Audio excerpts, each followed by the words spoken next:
তো হ্যালো বন্ধুরা, তোমরা সবাই কেমন আছো? আশা করি ভালোই আছো। তা আমরা বাবাধাম গিয়েছিলাম।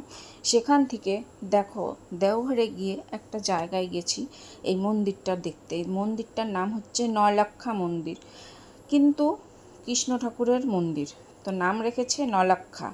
তো দেখতে এত সুন্দর, তোমাদেরকে কি বলবো। তো আমি ঢুকছি, তোমাদের দাদা বললো ভিডিও করতে, তাই তোমাদের দাদা ভিডিও করছে আমাকে। তো দেখো কত ভক্তরা আসছে ওই মন্দিরে, এরকমই বলে ভিড় হয়। তো এইবার প্রথম গিয়েছিলাম আমি বাবাধামে।